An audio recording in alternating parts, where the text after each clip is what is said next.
Assalamualaikum warahmatullahi wabarakatuh. Saya Laila Tusadia, mahasiswa baru dari Universitas Lampung, jurusan Matematika tahun 2022. Di sini saya akan meresum materi kegiatan PKKMB tingkat universitas, fakultas, maupun jurusan. Materi hari pertama, materi ke-1, peranan Kepolisian Republik Indonesia dalam mengatasi kejahatan digital. ITE, sekumpulan data elektronik tetapi tidak terbatas pada tulisan, suara, gambar, peta, dan lainnya. Undang-Undang ITE, penyelenggara sistem elektronik untuk mendukung informasi dan transaksi elektronik. Undang-Undang ITE juga memuat pasal-pasal mengenai perbuatan yang dilarang dan ketentuan pidana. Termuat pada pasal 27-37 pasal perbuatan yang dilarang.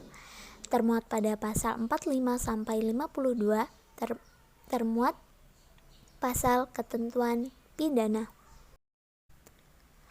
Tujuan pemanfaatan teknologi informasi. Yang pertama, mencerdaskan kehidupan bangsa. Yang kedua, mengembangkan perdagangan dan perekonomian nasional. Yang ketiga, meningkatkan efektivitas dan efisiensi layanan publik. Contoh pelanggaran hukum di dunia maya. Yang pertama, pelanggaran isi situs web. Yang kedua, penipuan online. Yang ketiga, pencemaran nama baik. Dan masih banyak lagi contoh-contoh pelanggaran hukum di dunia maya.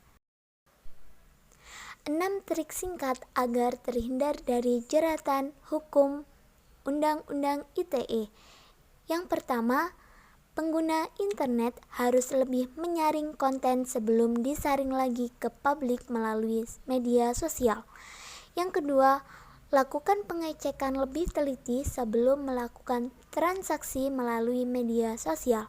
Ketiga, tulisan yang dibuat pengguna internet harus didukung dengan fakta dan data. 4. Dalam menulis, jangan sekedar mengkritisi, tetapi juga memberikan solusi atas permasalahan yang dikritisi. 5. Jangan ragu untuk meminta maaf bila kita salah tulis sehingga menimbulkan opini publik yang berdampak merugikan seseorang. Jangan ragu untuk mengakui kesalahan dan meminta maaf. 6. Langsung laporkan ke pihak berwajib jika pernah menjadi korban kejahatan di dunia maya. Materi hari pertama, materi kedua, pengembangan karakter mahasiswa sebagai intelektual dan anti kekerasan. Pengertian bullying atau perundungan. Bullying adalah perilaku yang tidak menyenangkan baik secara verbal, fisik, ataupun secara sosial di dunia nyata maupun dunia maya, yang membuat seseorang merasa tidak nyaman, sakit hati, dan tertekan, baik dilakukan perorangan maupun kelompok. Tempat terjadinya bullying. Pertama, tempat kerja. Kedua, sekolah. Ketiga, mall.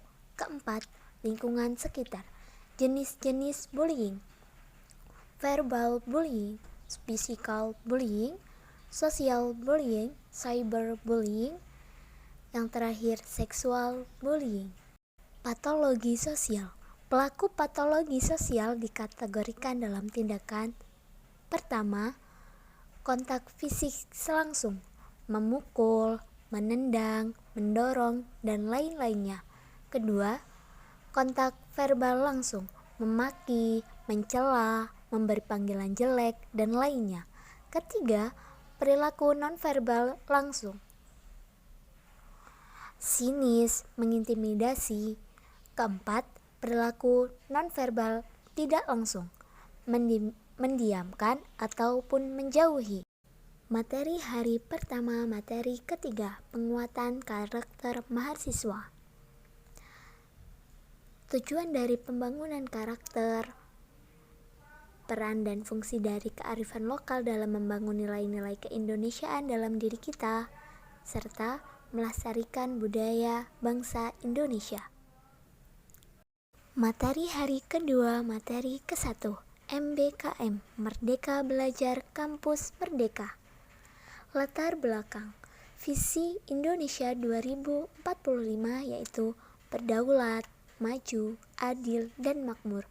Pilar visi Indonesia 2045, pembangunan manusia serta penguasaan ilmu pengetahuan dan teknologi, pembangunan ekonomi yang berkelanjutan, pemerataan pembangunan, pemantapan ketahanan nasional dan tata kelola kepemerintahan. Tantangan pertama, industri 4.0. Kedua, globalisasi. Ketiga, bonus demografi. Indikator profil pelajar Pancasila. Pertama, bernalar kritis. Kedua, kemandirian. Ketiga, kreatif. Keempat, gotong royong. Kelima, kebinekaan global. Keenam, berakhlak mulia. Dasar hukum MBKM. Pertama, Permendikbud nomor 7 tahun 2020. Kedua, Permendikbud nomor 5 tahun 2020. Tujuan MBKM: 1. Mendorong proses belajar di perguruan tinggi yang semakin otonom dan fleksibel. 2. Menciptakan kultur belajar yang inovatif, tidak mengekang, dan sesuai kebutuhan mahasiswa. 8 bentuk kegiatan pembelajaran. 1. Pertukaran pelajar. 2. Magang praktikum kerja. 3. Asisten mengajar. 4. Penelitian atau riset. 5. Proyek kemanusiaan. 6. Kegiatan kewirausahaan. 7. Studi proyek independen. 8. Membangun desa KKN tematik. Itulah video resum dari saya. Cukup sekian. Terima kasih. Wassalamualaikum warahmatullahi wabarakatuh.